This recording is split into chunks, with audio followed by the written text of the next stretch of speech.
Assalamualaikum warahmatullahi wabarakatuh. Kali ini saya akan menjelaskan tentang penggunaan statistika parametrik dan non-parametrik. Mengapa kita memprioritaskan uji statistik parametrik? Ada beberapa alasan. Yang pertama, uji statistik parametrik memiliki daya atau power yang lebih besar, sehingga hasil yang didapatkan dari uji statistik parametrik dapat dikatakan memiliki ketepatan yang lebih tinggi dibanding dengan uji statistik non parametrik. Kemudian yang kedua, uji statistik parametrik memiliki variasi uji yang lebih banyak dibanding dengan uji non parametrik. Misalnya ada interaksi, ada kontrol, dan sebagainya. Fitur-fitur ini sangat diperlukan dalam beberapa uji statistik untuk penelitian yang lebih advance misalnya. Namun fitur-fitur ini tidak diberikan oleh uji statistik non parametrik. Yang ketiga, hasil dari uji statistik parametrik lebih mudah diinterpretasikan. Di situ ada misalnya ukuran efek, itu bisa dibandingkan antara satu penelitian dengan penelitian yang lain. Meskipun ada ukuran efek atau effect size di dalam statistika non parametrik, namun interpretasinya tidak mudah untuk dipahami seperti halnya statistik parametrik. Selanjutnya adalah generalisasi ke populasi yang lebih besar. Tentunya uji statistik parametrik lebih besar dibanding non parametrik karena ada asumsi mengenai karakteristik populasi. Sekarang kita bahas apa yang membuat kita memilih uji parametrik dan uji non parametrik. Berikut ini adalah kenapa kita harus menggunakan uji non parametrik meskipun kita ingin menggunakan uji parametrik. Alasan yang pertama adalah data kita ordinal. Meskipun ukuran sampel kita besar, meskipun ukuran variabel kita itu sudah memenuhi, namun jika data yang kita miliki bersifat ordinal, tentunya kita tidak bisa memaksakan untuk menggunakan statistik parametrik. Data ordinal memiliki beberapa karakteristik, salah satunya adalah hanya menunjukkan bahwa yang satu lebih tinggi daripada yang lain. Misalnya 6 lebih tinggi daripada 3, atau misalkan itu suatu ranking berarti 3 lebih tinggi daripada 6. Hanya menunjukkan urutan saja. Namun untuk data interval tidak sekedar urutan.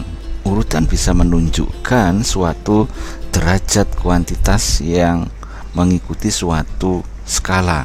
Jadi misalnya 3 di sini dan 6 dapat dikatakan 6 lebih tinggi 2 kali lipat dibanding dengan 3. Hal ini tidak berlaku di sini. Inilah yang menyebabkan dalam rumus-rumus non parametrik hanya terbatas pada ranking saja. Tidak bisa menggunakan aritmetika yang kompleks. Misalkan untuk data yang bersifat ranking seperti ini tidak bisa dikenakan 3 ditambah 3 ditambah 3 atau 3 ditambah 4 ditambah 5. Hal ini dikarenakan ranking akan sulit sekali untuk diterapkan operasi aljabar atau aritmetika di sana. Hal ini berbeda dengan ketika data kita bersifat interval. Misalnya ini statistik non parametrik hanya bisa menghitung, katakanlah ini adalah anggur itu.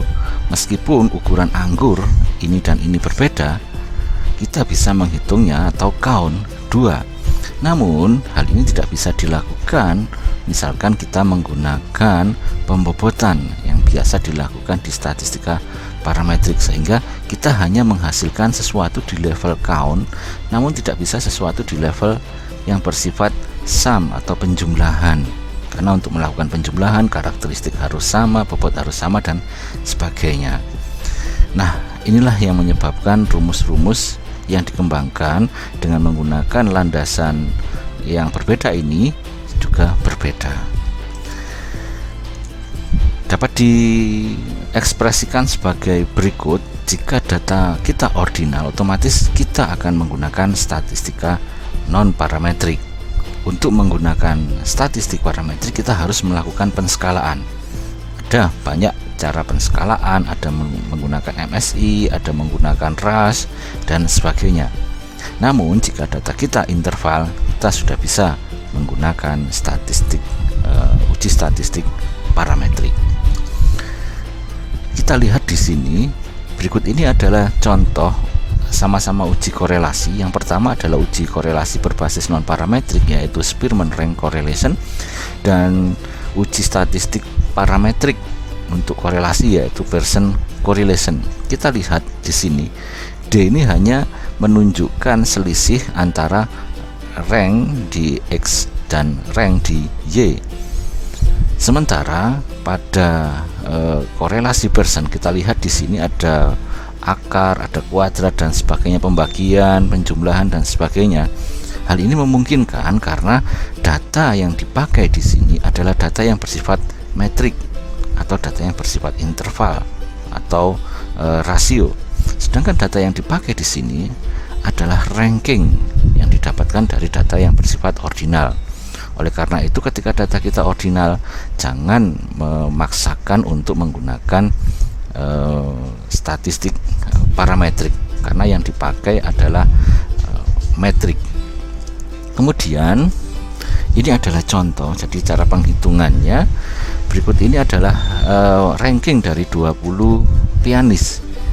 Untuk melakukan uji statistika non parametrik, bahan yang dipakai adalah bukan skor pianis namun ranking dari pianis. Misalkan ini pianis A, dari sisi technical difficulty dia ranking 1, namun dari sisi artistik dia ranking 2 dan seterusnya.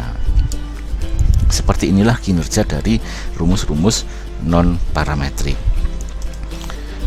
Masalah asumsi. Kita tahu statistik parametrik itu berbasis asumsi. Ada beberapa asumsi yang perlu dipenuhi atau perlu ditetapkan sebelum menggunakan uji statistik ini. Sebaliknya, uji parametrik itu bebas asumsi, meskipun ada beberapa asumsi namun tidak seketat asumsi yang ada di dalam parametrik. Nah, inilah jika kita tidak memiliki atau tidak memenuhi asumsi dari statistika parametrik, kita harus menggunakan uji statistik non parametrik. Sehingga seperti ini. Kemudian jika asumsi tidak terpenuhi, otomatis ordinal akan menggunakan non parametrik, sama halnya dengan yang di atas tadi. Namun meskipun data kita interval namun asumsi tidak terpenuhi, kita tidak boleh memaksakan untuk menggunakan statistik parametrik. Kita harus menggunakan statistik non parametrik, sama halnya dengan ketika data kita yang bersifat ordinal.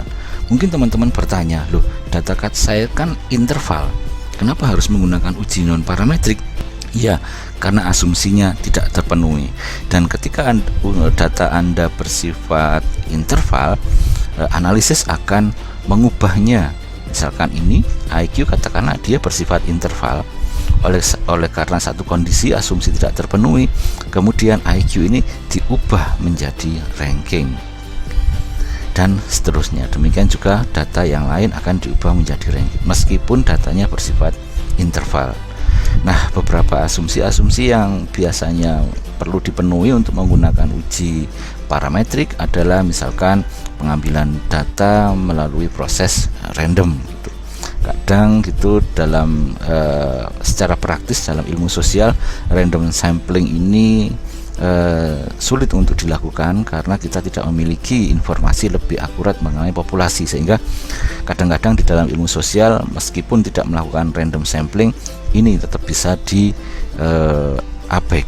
Kemudian juga masalah normalitas dan masalah homogenitas.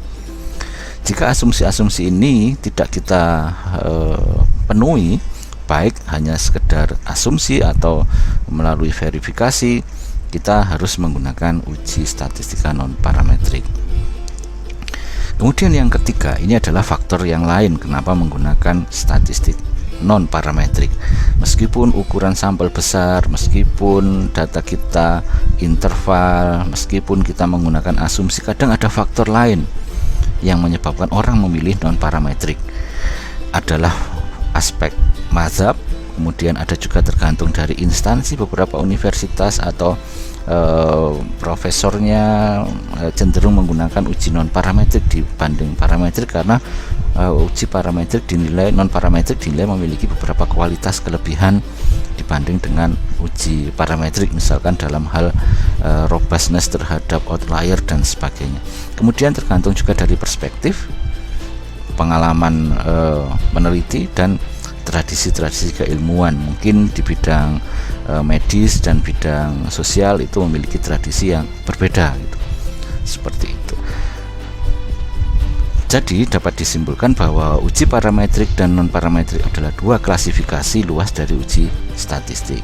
Yang kedua, tes parametrik didasarkan pada asumsi tentang distribusi di dalam populasi. Asumsi parametrik yang paling umum adalah distribusi normal. Tes statistik non parametrik tidak bergantung pada asumsi tentang bentuk atau parameter dari distribusi populasi yang mendasarinya. Kemudian jika data Anda sangat-sangat menyimpang dari asumsi untuk uji parametrik, silakan menggunakan uji non parametrik. Dan jika dirasa penggunaan uji parametrik akan membuat kesimpulan misleading, silakan menggunakan uji non parametrik. Dan yang selanjutnya adalah Anda harus menyadari asumsi yang terkait dengan prosedur parametrik dan harus mempelajari metode-metode untuk mengevaluasi dari asumsi-asumsi tersebut serta ketepatannya untuk perlu dipakai ataukah tidak asumsi tersebut. Kemudian jika Anda menentukan bahwa asumsi prosedur parametrik tidak valid, ya gunakan prosedur non parametrik. Misalnya ada banyak outlier di situ, di mana outlier ini tidak dibersihkan dan Anda tetap membiarkannya sebagai natural dan sebagainya, kita gunakan non parametrik.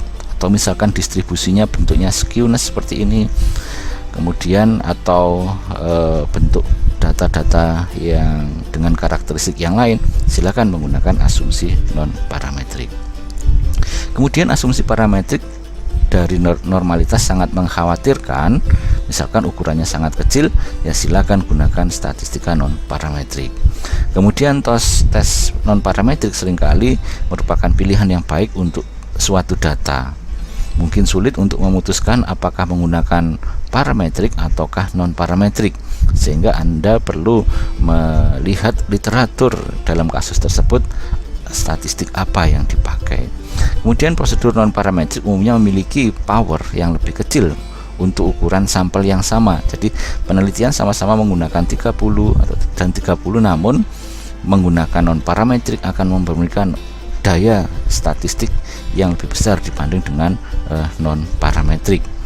Kemudian kadang-kadang interpretasi terhadap prosedur non parametrik itu bisa lebih sulit dibanding dengan parametrik, sehingga tetap prioritas kita adalah parametrik, namun ketika kondisi-kondisi tertentu tidak memenuhi, ya otomatis kita menggunakan statistik non parametrik. Semoga bermanfaat. Assalamualaikum warahmatullahi wabarakatuh.